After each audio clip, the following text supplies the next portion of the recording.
নমস্কার বন্ধুরা আপনাদের সবাইকে স্বাগতম আমাদের আজকের বিশেষ ভিডিওতে। হিন্দু ধর্মীয় শাস্ত্র এবং জ্যোতিষমতে চৈত্র মাস অত্যন্ত গুরুত্বপূর্ণ এবং শক্তিশালী একটি সময়। এই মাসে প্রকৃতিতে বড় ধরনের পরিবর্তন আসে। শীতকাল শেষ হয়ে গ্রীষ্মের আগমন ঘটে। শুধু ঋতু পরিবর্তনই নয়, জ্যোতিষশাস্ত্র মতে এই সময় সূর্যের প্রভাবও পরিবর্তিত হয়, যা মানুষের জীবনে নানা রকম প্রভাব ফেলে। এছাড়াও চৈত্র মাস হলো নববর্ষের আগের সময়, তাই এই সময় ভুল করলে তা পুরো বছরের উপর নেতিবাচক প্রভাব ফেলতে পারে। হিন্দু ধর্মীয় শাস্ত্রে বলা হয়েছে, এই মাসে কিছু নির্দিষ্ট জিনিস দান করলে জীবনে দারিদ্র্য, অশান্তি, স্বাস্থ্য সমস্যা এবং ভাগ্য বিপর্যয় নেমে আসতে পারে। তাই এই ভিডিওতে আমরা জানব সেই 5টি গুরুত্বপূর্ণ জিনিস যা চৈত্র মাসে কাউকে দেওয়া একেবারেই উচিত নয়। আপনারা যদি সুস্থ, সফল এবং শান্তিপূর্ণ জীবন চান, তাহলে অবশ্যই এই নিয়মগুলো মেনে চলুন এবং পরিবার পরিজনকেও সতর্ক করুন। তুলসী গাছ বা তুলসী পাতা। তুলসী গাছ হিন্দু ধর্মে অত্যন্ত পবিত্র এবং শুভ বলে গণ্য হয়। এটি দেবী লক্ষ্মীর প্রতীক এবং তুলসী পাতা দেবতা বিষ্ণুর প্রিয়। তুলসী গাছের চারপাশ সবসময় ইতিবাচক শক্তিতে ভরপুর থাকে, যা পরিবারের সুখ সমৃদ্ধি বজায় রাখে। তবে চৈত্র মাসে তুলসী গাছ বা তুলসী পাতা কাউকে দেওয়া একেবারেই উচিত নয়। এই মাসে তুলসী পাতা দান করলে বা কারোর সঙ্গে ভাগ করে নিলে ঘরে আর্থিক সংকট দেখা দিতে পারে এবং পরিবারের সদস্যদের মধ্যে অশান্তি সৃষ্টি হতে পারে। এছাড়া বিশ্বাস করা হয় যে এই মাসে তুলসী গাছ অন্যকে দিলে দেবী লক্ষ্মী অসন্তুষ্ট হন এবং সংসারের সুখ ও সমৃদ্ধি কমে যেতে পারে। তাই এই মাসে তুলসী গাছ বা পাতা কাউকে না দেওয়াই ভালো। দই বা দুধ। দুধ এবং দই হিন্দু ধর্মে অত্যন্ত পবিত্র ও শক্তিশালী খাদ্য উপাদান হিসেবে গণ্য করা হয়। এটি শুধুমাত্র স্বাস্থ্যের জন্য উপকারী নয়, বরং এটি দেবতাদের প্রসাদ হিসাবেও ব্যবহার হয়। শাস্ত্রে বলা হয়েছে, দুধ এবং দই দেবতাদের আশীর্বাদ বহন করে এবং এটি সংসারে শান্তি ও সমৃদ্ধি বজায় রাখে। কিন্তু চৈত্র মাসে কাউকে দুধ বা দই দেওয়া একেবারেই উচিত নয়, কারণ এই মাসে দুধ বা দই দান করলে জীবনে নানা সমস্যার সৃষ্টি হতে পারে, বিশেষ করে আর্থিক ও স্বাস্থ্য সংক্রান্ত দিক থেকে। বলা হয়, চৈত্র মাসে দুধ বা দই দান করলে ঘরের আর্থিক অবস্থা দুর্বল হয়ে পড়ে, সংসারে খাদ্যাভাব দেখা দিতে পারে এবং পরিবারের সদস্যরা অসুস্থ হতে পারেন। বিশেষ করে বৃহস্পতিবার এবং শনিবার দুধ বা দই কাউকে দেওয়া আরও ক্ষতিকর। এটি গুরুদেব ও শনিদেবের কৃপা হ্রাস করতে পারে, যার ফলে জীবনে বাধা বিপত্তি আসতে পারে এবং সৌভাগ্য কমে যেতে পারে।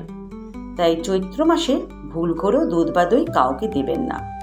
লবণ। লবণ শুধুমাত্র রান্নার অপরিহার্য উপাদান নয়, এটি জীবনের সৌভাগ্য এবং সমৃদ্ধির প্রতীক। হিন্দু ধর্মমতে লবণের সঙ্গে ব্যক্তির ভাগ্য ও সংসারের সুখ জড়িত।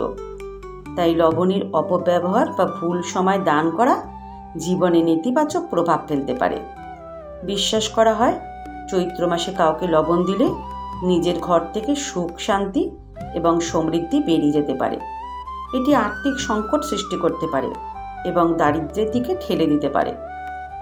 বিশেষ করে ব্যবসায়ীদের জন্য লবণ দান করা আরও বেশি ক্ষতিকর বলে মনে করা হয়। এটি ব্যবসায় মুনাফা কমিয়ে দিতে পারে এবং কর্মজীবনে সমস্যা সৃষ্টি করতে পারে।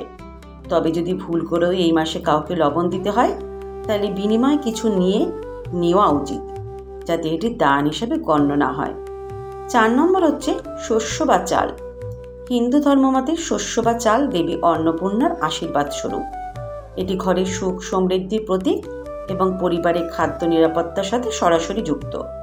চৈত্র মাসে শস্য বা চাল কাউকে দিলে জীবনে দারিদ্র্য আসতে পারে। এটি বিশ্বাস করা হয় যে এই মাসে চাল বা শস্য দান করলে দেবী অন্নপূর্ণার কৃপা কমে যায়, যার ফলে ঘরে খাদ্যের অভাব দেখা দিতে পারে। বিশেষত যদি চৈত্র মাসে ভুল করে চাল বা শস্য দান করা হয় তাহলে পরিবারের সদস্যরা অসুস্থ হতে পারেন এবং কর্মক্ষেত্রে নানা বাধা সৃষ্টি হতে পারে। তাই এই মাসে এই নিয়ম মেনে চলা উচিত। পুরনো জামাকাপড় বা জুতো। অনেকেই পুরনো জামাকাপড় বা জুতো দান করেন, যা সাধারণত ভালো কাজ হিসেবে বিবেচিত হয়। তবে চৈত্র মাসে এই কাজটি করা একেবারেই উচিত নয়। শাস্ত্রে বলা হয়েছে এই মাসে পুরনো জামাকাপড় বা জুতো দান করলে ব্যক্তির সৌভাগ্য কমে যায় এবং দুর্ভাগ্য বৃদ্ধি পায়। এটি সংসারে অশান্তি আনতে পারে এবং কর্মজীবনে নানা ধরনের বাধা সৃষ্টি করতে পারে।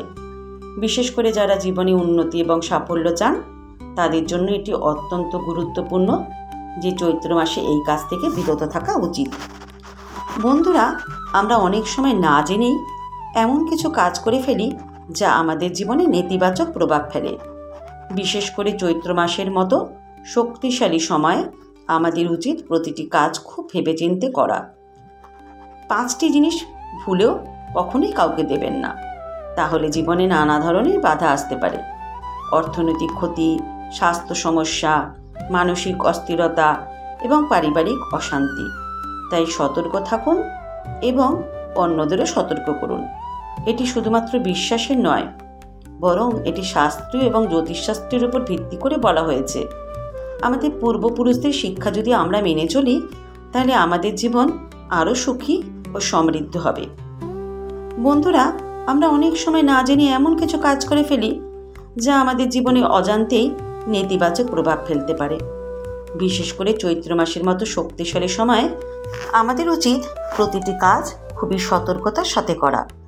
শাস্ত্রে বলা হয়েছে এই মাসে কিছু নির্দিষ্ট জিনিস কাউকে দিলে আর্থিক ক্ষতি, স্বাস্থ্য সমস্যা, মানসিক অস্থিরতা এবং পারিবারিক অশান্তির মতো নানা বিপদ আসতে পারে। তাই এই 5টি জিনিস দান করার আগে অবশ্যই 2 বার ভাবুন। আপনার যদি সুস্থ, সমৃদ্ধ এবং সুখী জীবন চান তাহলে এই নিয়মগুলো মেনে চলুন এবং পরিবারের সদস্য ও কাছের মানুষদেরও সতর্ক করুন। মনে রাখবেন, আমাদের কর্মের উপরে আমাদের ভবিষ্যৎ নির্ভর করে। হিন্দু শাস্ত্র এবং জ্যোতিষশাস্ত্র আমাদের যে দিক নির্দেশনা দিয়েছে সেগুলো মেনে চললে আমরা অনেক বিপদ থেকে রক্ষা পেতে পারি। আপনার মতামত আমাদের কাছে গুরুত্বপূর্ণ। আপনি কি আগে কখনো এই নিয়মগুলোর কথা শুনেছেন? আপনার কি মনে হয় এগুলো সত্যি কাজ করে, নাকি আপনি অন্য কোনো বিশ্বাস অনুসরণ করেন? আপনার মূল্যবান মতামত আমাদের কমেন্টে জানাতে ভুলবেন না। আর যদি এই ভিডিওটি আপনাদের উপকারী মনে হয় তাহলে অবশ্যই লাইক করুন, কমেন্ট করুন এবং আমাদের চ্যানেলটি সাবস্ক্রাইব করুন। নোটিফিকেশন অন করুন যাতে নতুন গুরুত্বপূর্ণ ভিডিও মিস না করেন। এই তথ্য বন্ধু বান্ধব ও পরিবারের সঙ্গে শেয়ার করুন যাতে তারা আরও সতর্ক থাকতে পারেন। আমাদের সঙ্গে থাকার জন্য ধন্যবাদ। আবার দেখা হবে নতুন এক আকর্ষণীয় ও তথ্যবহুল ভিডিওতে। সর্বদা ভালো থাকুন, সুস্থ থাকুন এবং সৌভাগ্যময় জীবন উপভোগ করুন। জয় শ্রীকৃষ্ণ।